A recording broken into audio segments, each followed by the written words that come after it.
নতুন একটি স্মার্টফোন আসবে আর সেটা রিভিউ আসবে না, সেটা হতেই পারে না। যাই হোক, আমাদের কাছে চলে এসেছে Oppo A17k।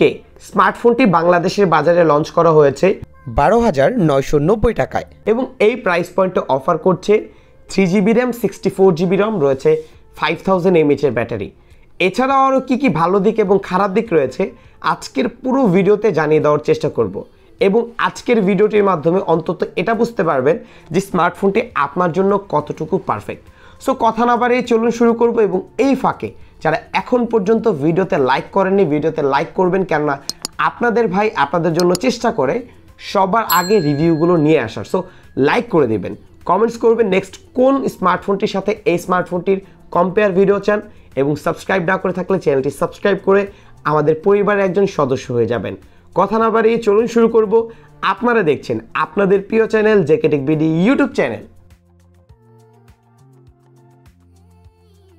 আজকের এই স্মার্টফোনটি যদি আপনারা রিজনেবল প্রাইসে পারচেস করতে চান তাহলে যোগাযোগ করতে পারেন বিসমিল্লাহ ওপ্পো পয়েন্টে।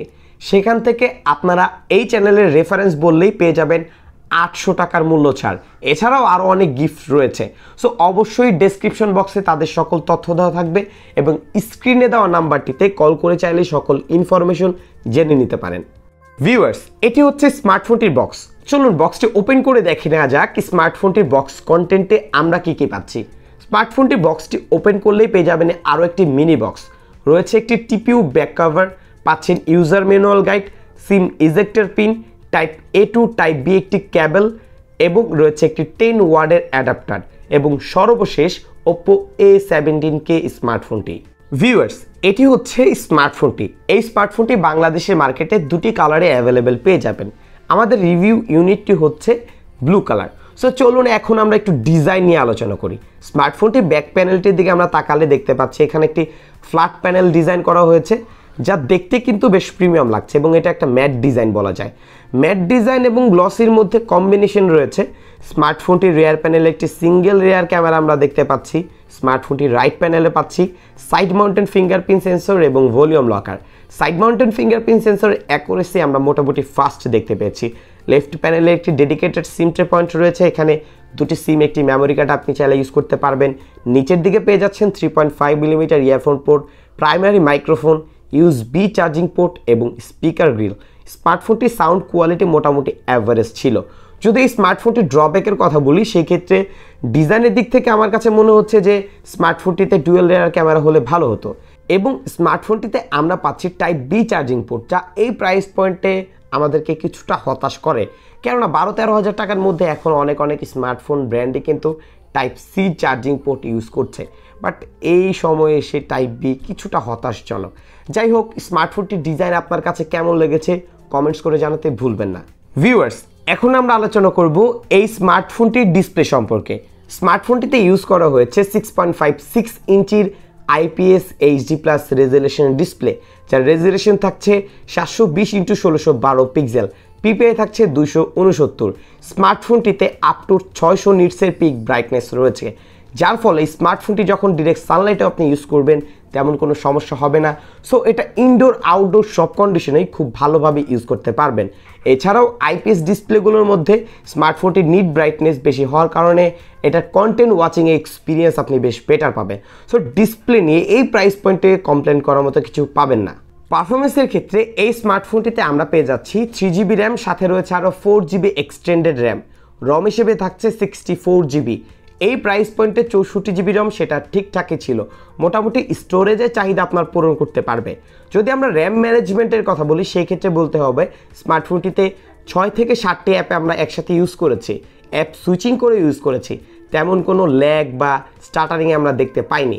তবে যখন 12 থেকে 14টি অ্যাপ আমরা একসাথে ইউজ করতে গেছি সেই ক্ষেত্রে কিছুটা সমস্যা পেয়েছি, কিছুটা ল্যাগ ছিল, স্টার্টারিং দেখতে পেয়েছি, যা 3GB র্যামের সাথে খুবই স্বাভাবিক একটি ব্যাপার। যদি এই প্রাইস অনুযায়ী আমরা বিবেচনা করি সেই ক্ষেত্রে বলতে হবে এই স্মার্টফোনটিতে অন্তত 4GB র্যাম দেওয়ার প্রয়োজন ছিল, বাট প্রাইস অনুযায়ী 3GB র্যাম অনেকটাই কমতি বলেই মনে হচ্ছে। প্রসেসরের ক্ষেত্রে এই স্মার্টফোনটিতে চিরচেনা প্রসেসর মিডিয়াটেকের হিলিও G35 প্রসেসরটি ইউজ করা হয়েছে। এটা আমরা সচরাচর ভিভো, ওপ্পো এবং স্যামসাং এই তিনটি ব্র্যান্ডের মধ্যেই দেখতে পাই। 15,000 টাকার মধ্যে তারা এই প্রসেসরই ইউজ করে থাকে। সো এই প্রসেসরের যে পারফরমেন্স সেটা আপনার দৈনন্দিন যে কাজগুলো রয়েছে সেগুলো খুব অনায়াসে চালিয়ে নিতে পারবে, এবং যারা নর্মাল ইউজার রয়েছেন তাদের তেমন কোনো সমস্যা হবে না। তবে আপনি যদি একটু হেভি হার্ড কোর ইউজার হয়ে থাকেন সেই ক্ষেত্রে পারফরমেন্সের দিক থেকে কিছুটা ড্রব্যাক আপনি লক্ষ্য করবেন। স্মার্টফোনটি গেমিং এক্সপিরিয়েন্সের কথা বলতে গেলে যে সকল 2D গেমগুলো রয়েছে সেগুলো খুব অনায়াসে খেলতে পারলেও স্মার্টফোনটিতে ফ্রি ফায়ার, পাবজি লাইট এই গেমগুলো যখন আপনি খেলতে যাবেন একটু লং টাইম খেলার পরেও বেশ কিছু ল্যাগ, ফ্রেম ড্রপ, স্টাটারিং লক্ষ্য করবেন। সো এই বিষয়গুলো মাথায় রেখেই আপনারা এই স্মার্টফোন পারচেস করবেন। ক্যামেরার ক্ষেত্রে এই স্মার্টফোনটির রিয়ার প্যানেলে একটি সিঙ্গেল রিয়ার ক্যামেরা দেওয়া হয়েছে, যার মেইন ক্যামেরা হচ্ছে 8 মেগাপিক্সেল এবং ফ্রন্ট ক্যামেরা হচ্ছে 5 মেগাপিক্সেল। এখানে যে আমরা ক্যামেরা পাচ্ছি এটা একটি ড্রব্যাক পয়েন্ট বলে মনে হচ্ছে, কেননা এই প্রাইস পয়েন্ট অনেক স্মার্টফোন কিন্তু অলরেডি 50 মেগাপিক্সেল ক্যামেরা দিচ্ছে, সেখানে 8 মেগাপিক্সেল অনেকটাই হতাশজনক, এবং ফ্রন্ট ক্যামেরা হচ্ছে 5 মেগাপিক্সেল। এবং 8 মেগাপিক্সেল যে ক্যামেরাটি রয়েছে সেখানে কিন্তু আপনি কোনো প্রকার পোর্ট্রেট অপশন পাচ্ছেন না, মানে ব্যাকগ্রাউন্ড ব্লার করে আপনি কিন্তু ছবি স্মার্টফোনটিতে ক্লিক করতে পারবেন না। তবে এই সুবিধাটি আপনি ফ্রন্ট ক্যামেরায় পাচ্ছেন। তবু স্মার্টফোনটি বেশ কিছু ছবি আপনাদের উদ্দেশ্যে শেয়ার করছি, দেখতে ভুলবেন না এবং কমেন্টস করে জানাতে ভুলবেন না কেমন লেগেছে আপনাদের কাছে।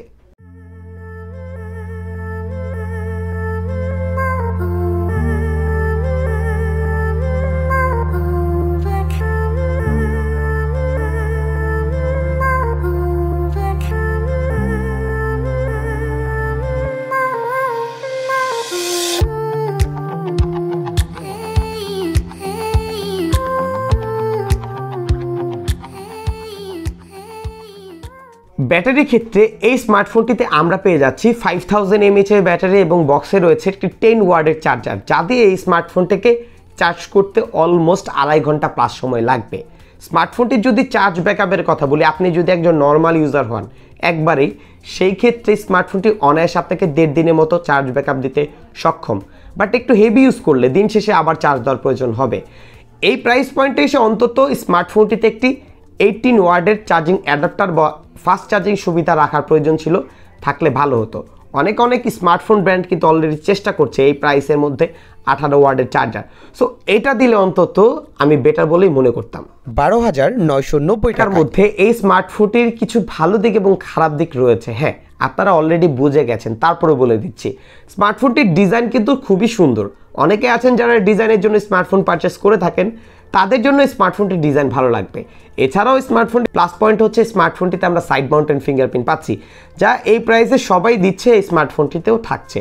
তবে বেশ কিছু ড্রব্যাক দেখতে পেয়েছি, যেমন স্মার্টফোনটির camera 8 megapixel, front camera 5 megapixel.